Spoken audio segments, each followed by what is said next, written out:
Magnus and Granny. Granny's pet.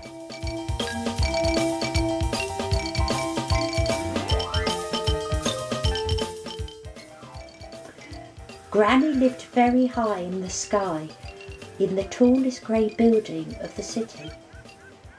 "Hold on tight, Granny, it's very windy today," called the birds flying past. "Don't blow over."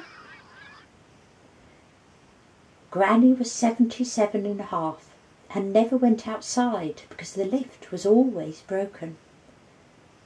Every day she waited for her grandson Magnus to visit after school. She could spot him anywhere, even when he was just a dot.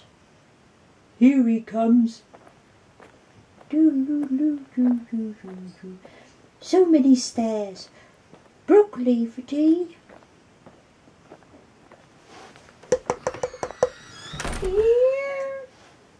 "Hello, Granny." Granny was on her hands and knees and had obviously been practising her ferocious face. "I hope it's tea time. You look very tasty." "You can't eat me, Granny. We're having broccoli for tea," said Magnus. "Yuck, disgusting. I hate broccoli," said Granny, trying to pounce. "Oh, my knees." Magnus helped the stiff old lion into the sitting room and looked for the sofa. There were boxes everywhere. Granny had been making animals again. The sofa was now a camel with cardboard humps. There was a giraffe with a toilet roll neck and a palm tree with crisp packet leaves. "What a mess! Are you only tidied yesterday?" said Magnus.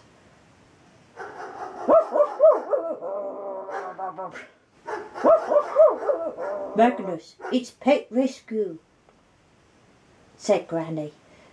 Pet Rescue was Granny's favourite programme.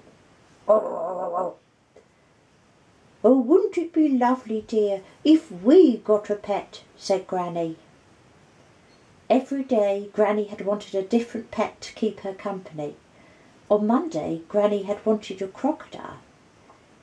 "It would be better than a guard dog, and we could keep it in the bathroom as they have so many teeth to clean." "Toothpaste is expensive, Granny," said Magnus. On Tuesday Granny had wanted a cow.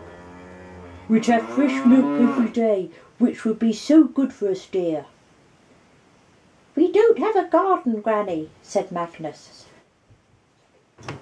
"Or a cat would scare away mice," said Granny.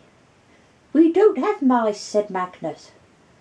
"We might one day," said Granny. "Or dogs are very friendly."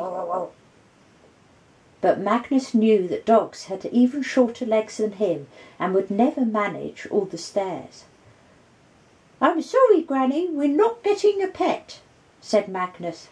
"They take too much looking after." "Oh," said Granny. The window shook. "A rocket," said Granny.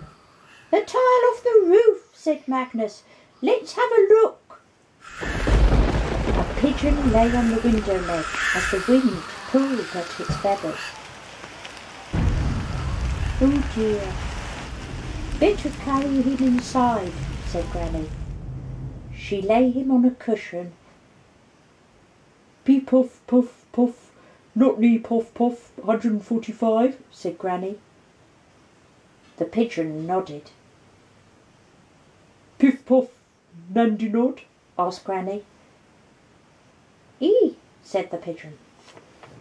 "He says his name's Cyril and he's got a terrible headache," said Granny.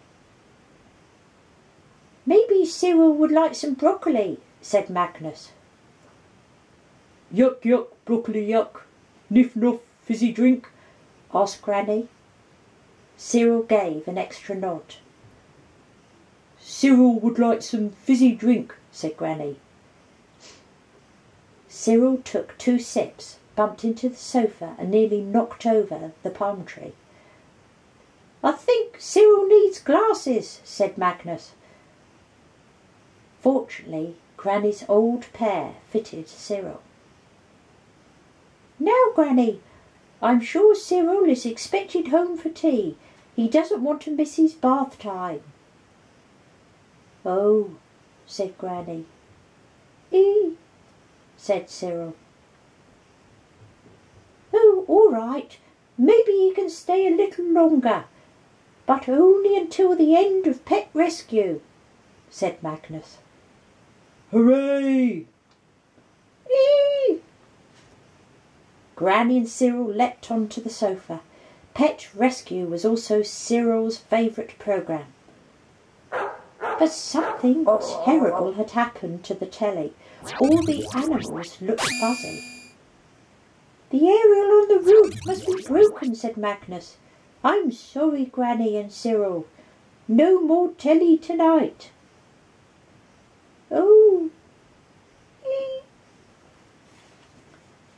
I've got an idea," said Granny. "Have you seen the coat hangers, dear?" "Under the sink, but please be sensible, Granny." Magnus could see a twinkle in Granny's eye which worried him. "Puff nuff," said Granny to Cyril, and they both disappeared into the kitchen. Crash! Wallop! "Dinner!" said Granny. They had made an aerial from coat hangers. Granny helped Cyril onto the windowsill. Cyril was wearing a tea towel like a cloak. "Good luck, Super Cyril," said Granny. "Puff nuff, fingers crossed." Cyril closed his eyes and took the smallest step out into the huge sky. "Oh dear," said Granny. "Oh dear," said Magnus.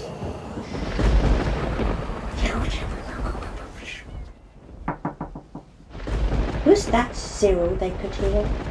It was, and the animals no longer had their fuzzy coats. Super Cyril had fixed the aerial. Magnus and Granny looked over at the window. It was an empty square. Nothing in it apart from the weather. Until, about 3 miles of air away, a dot appeared. And the dot looked like Cyril. It grew bigger and bigger, and Cyril was blown inside. "Well done, Cyril," said Granny. "Maybe you'd like to stay for tea," said Magnus. Said Cyril.